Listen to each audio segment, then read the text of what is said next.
ബാംഗ്ലൂരിലേക്ക് ഞാൻ മൂവ് ചെയ്തിട്ട് ഏകദേശം 7 വർഷമായി. അതിനു മുമ്പ് പലതവണ ഞാൻ ഇവിടെ വന്നും പോയിക്കൊണ്ടൊക്കെ ആയിരുന്നെങ്കിലും ഞാൻ ഇതുവരെ പോവാത്ത ഒരു സ്ഥലത്തേക്കാണ് ഇന്നത്തെ ഞങ്ങളുടെ ഫാമിലി മിനി ട്രിപ്പ്.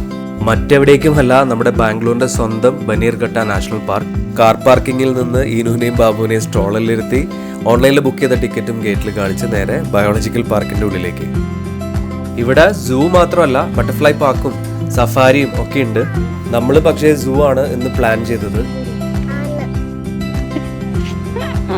കാരണം മറ്റൊന്നുമല്ല, ഈസി വാക്കിംഗ് പാത്ത് ഉള്ളതുകൊണ്ട് ഒരു 2-3 മണിക്കൂറിൽ എല്ലാവരെയും ചുറ്റി നടന്ന് കാണാം. ടിവിയിലും ബെഡ് ടൈം സ്റ്റോറീസിലും മാത്രം കണ്ടും കേട്ടും പരിചയപ്പെട്ട് വരുന്നവരെയൊക്കെ ആദ്യമായിട്ട് ഈനുവിനെ നേരിട്ട് കാണിച്ച് പറഞ്ഞു കൊടുത്തത് ശരിക്കും നമ്മളാണ് എൻജോയ് ചെയ്തത്.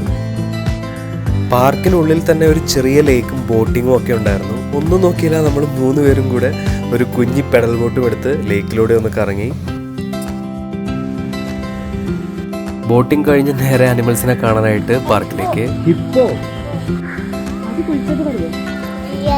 ശരിക്കും പറഞ്ഞു കഴിഞ്ഞാൽ ബാംഗ്ലൂർ സിറ്റി റേഞ്ചിൽ തന്നെയുള്ള ഒരു നാഷണൽ പാർക്കാണിത്.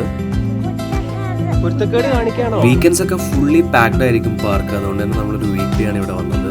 നടന്ന് ക്ഷീണിച്ച് നമ്മളാണെങ്കിലും കാഴ്ചകളൊക്കെ കണ്ട് ക്ഷീണിച്ചത് ഈനുവാണ്. ഈനു എന്താ കഴിക്കുന്നത്? ബ്രോക്കോളി ആണോ? ഇവിടെയുള്ള പല മൃഗങ്ങളെയും റെസ്ക്യൂ ചെയ്തതും റീഹാബിലിറ്റേഷൻ ചെയ്തതുമാണ്. അതുകൊണ്ട് തന്നെ സൂ വളരെ നന്നായിട്ട് മെയിൻറ്റെയിൻ ചെയ്തിട്ടുണ്ട്. വെൽ ഓർഗനൈസ്ഡ് ആൻഡ് ക്ലീൻ ആണ്. ട്യൂസ്ഡേ ഒഴിച്ച് എല്ലാ ദിവസങ്ങളിലും രാവിലെ 9 മുതൽ വൈകിട്ട് 5 മണി വരെ നാഷണൽ പാർക്ക് ഓപ്പൺ ആണ്. അങ്ങനെ കാഴ്ചകളൊക്കെ കണ്ട് ക്ഷീണിച്ച് നമ്മൾ നേരെ പാർക്കിന്റെ പുറത്തേക്ക്. പാർക്കിൽ വെച്ച് തന്നെ മമ്മം കഴിച്ചുകൊണ്ട് ഇനുവിന്റെ കാര്യമൊക്കെ സെറ്റായിരുന്നു. ഒട്ടും സമയം കളഞ്ഞില്ല. പാർക്കിന് തൊട്ടടുത്തുള്ള റെസ്റ്റോറൻറ്റിൽ കയറി നമ്മളും മമ്മം കഴിച്ച് അവിടെ നിന്ന് ഇറങ്ങി. കാറിൽ കയറിയതും 2 പേരും ഓഫായി. അങ്ങനെ സംഭവബഹുലമായ ഞങ്ങളുടെ മിനി ട്രിപ്പ് അവസാനിച്ചു. അപ്പോൾ ശരി, എന്നാൽ അടുത്ത വീഡിയോയിൽ കാണാം. ബൈ.